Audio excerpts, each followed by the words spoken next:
दोस्तों, मेरे चैनल को जरूर सब्सक्राइब करें। आपका बहुत बहुत धन्यवाद। बहुत दिन पुरानी बात है। एक जंगल में एक लोमड़ी रहती थी। वो इतनी चालाक थी कि अपनी शिकार और भोजन के लिए पहले तो वह जानवरों से दोस्ती करती और फिर मौका पाते ही उन्हें मारकर अपनी दावत बनाती। उस लोमड़ी की इसी आदत की वजह से उसे सभी दूर रहते थे। एक दिन उसे कहीं भोजन नहीं मिला तो वह दूर तक शिकार की तलाश में निकल पड़ी। उनके नजर एक तंदुरुस्त बंदर पर पड़ी। वह बंदर पेड़ पर चढ़ा हुआ था। वह लोमड़ी बंदर को देखकर सोचने लगी, इतना अच्छा और तंदुरुस्त बंदर है, अगर ये मेरे हाथ लग जाए तो कितना स्वादिष्ट भोजन मिल जाएगा मुझे। अब लोमड़ी का लालच बढ़ चुका था। वह रोज बंदर को देखता और मौके का इंतजार करता था, लेकिन वह बंदर पेड़ पर ही चढ़ा रहता और वह उनके हाथ नहीं आता। बहुत देर के बाद लोमड़ी के दिमाग में एक सोच आया। ये बंदर ऐसे हाथ नहीं आएगा, कुछ तरकीब सोचनी होगी। और फिर उसने चालाकी और छल करने की सोची। वह बंदर के पास गई और बोलने लगी, अरे बंदर भाई, तुम्हें एक बात पता चली? एक खुशखबरी मिली है सबको जंगल में। खुशखबरी? कैसी खुशखबरी? फिर लोमड़ी ने बड़ी सावधानी से बोली, आकाशवाणी हुई है। भगवान ने कहा है अब इस जंगल में सब एक दूसरे से गले मिलकर एक साथ रहेंगे। अब जंगल में कोई भी जानवर किसी दूसरे जानवर को नुकसान नहीं पहुंचाएगा और ना ही मारकर खाएगा। सब मिलजुल कर हंसी खुशी रहेंगे, एक दूसरे की सहायता करेंगे, कोई किसी पर हमला नहीं करेगा। लेकिन बंदर होशियार था। वह समझ गया, हो ना हो यह लोमड़ी झूठ बोल रही है। फिर बंदर ने लोमड़ी की बातों पर ज्यादा ध्यान नहीं दिया और कहा, ये तो बड़ी अच्छी बात है, पर मैं इसमें क्या कर सकता हूँ? बंदर की ऐसी ठंडी प्रतिक्रिया देख लोमड़ी फिर बोली, अरे भाई, इसी बात पर नीचे तो आओ।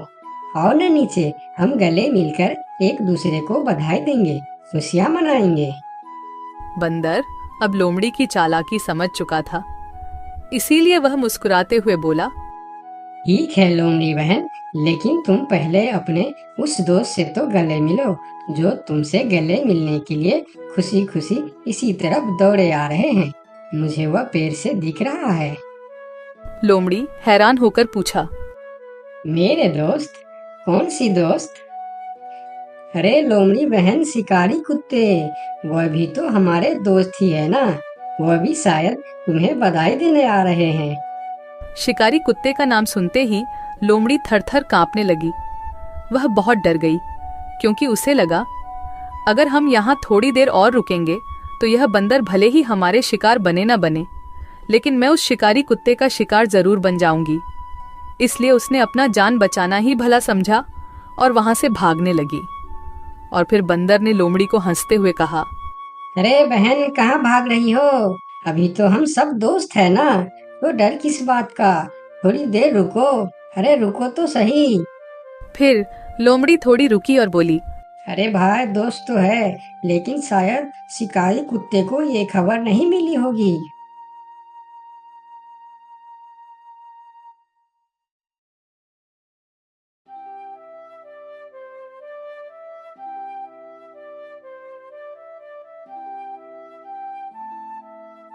एक समय की बात है, लक्ष्मीपुर के जंगल में बहुत से पशु पक्षी रहा करते थे। उसके बीच रंगीला नाम का एक बड़ा ही नेक हिरण भी रहता था।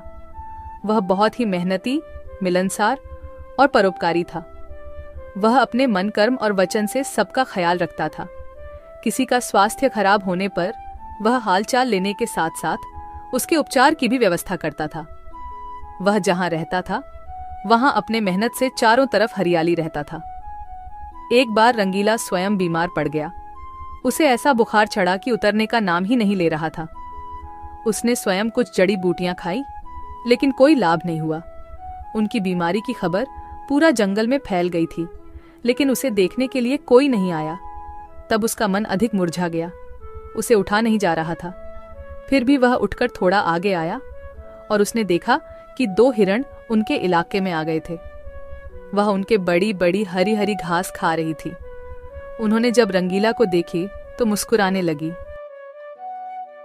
अरे रंगीला, कैसी है तुम्हारी तबीयत? हम लोग तो तुमसे ही मिलने आए हैं, तुम्हारा हालचाल जानने आए हैं। हाँ रंगीला, मैंने सुना तुम्हारी तबीयत बहुत खराब है, तो हमसे रहा नहीं गया, इसीलिए चले आए हैं। अब बताओ, कैसी तबीयत है तुम्हारी? तबीयत में कुछ सुधार नहीं आया है, अब कोई दूसरी दवा लेनी पड़ेगी। हाँ हाँ, अच्छी दवा लेना और अपनी ख्याल रखना। अब तुम आराम करो, हम चलते हैं। रंगीला मुड़कर अपनी घर के तरफ चला गया और इधर दोनों हिरण फिर से रंगीला के इलाके के हरे हरे घास खाने लगी। हमने इस जगह के बारे में जितना सुना था उससे कहीं ज्यादा पाया। रंगीला ने बड़ी मेहनत से ये गुलशन सजाया है। चारों तरफ हरियाली ही हरियाली है। देखकर और खाकर तबीयत खुश हो गई। अभी पेट भरकर खा लेता हूँ, फिर कल रंगीला से मिलने के बहाने आ जाऊंगा। हमें रंगीला से क्या काम, हमें तो यह हरियाली खींच लाई है। चलो, हम फिर कल आएंगे रंगीला से मिलने के बहाने। जब दोनों हिरण का पेट भर गया तब वह वहां से चले गए और अपने इलाके में जाकर वह रंगीला के इलाके के हरे हरे घास के बारे में तारीफ करने लगे। अरे भाई, यहाँ सूखे घास खाकर पड़े हो, वहाँ जाओ रंगीला के दरबार में, रंगीला का हालचाल पूछो और पेट भर के हरे हरे घास खाओ। बहुत अच्छा है रंगीला, उसके बीमार होने पर भी हमें हरे हरे घास खाने के लिए मिल रहे हैं। रंगीला बहुत अच्छा है, बड़ा ही नेक हिरन है, उसके बीमार होने पर भी हमें हरे हरे घास खाने के लिए मिल रहा है। इससे अच्छी बात और क्या हो सकती है। वहां बहुत सारे हिरण की टोली बन गई। वह सब रंगीला के पास पहुंच गए और रंगीला का हालचाल पूछने लगे। पहले तो रंगीला को इस बात की बहुत खुशी हुई कि कितने सारे लोग इनके हालचाल पूछने आ गए, लेकिन उसके बाद का नज़ारा देखकर रंगीला का सर चकरा गया। सारे हिरण उनके इलाके के घास खाने में जुट गए थे।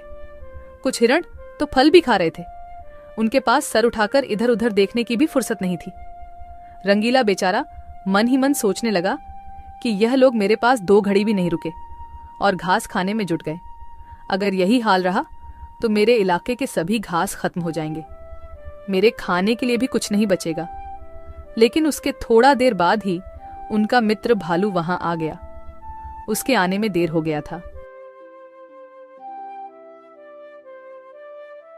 माफ करना दोस्त, मुझे आने में देर हो गई है। तुम्हारे लिए औषधि लाने बहुत दूर चला गया था। औषधि तो मिल गई, लेकिन आने में थोड़ी देर हो गई। ये जड़ी बूटी तुम जल्दी खा लो और जल्दी से ठीक हो जाओ मेरे दोस्त। रंगीला ने वह औषधि खाई और कुछ देर बाद ही उसे आराम मिलने लगा।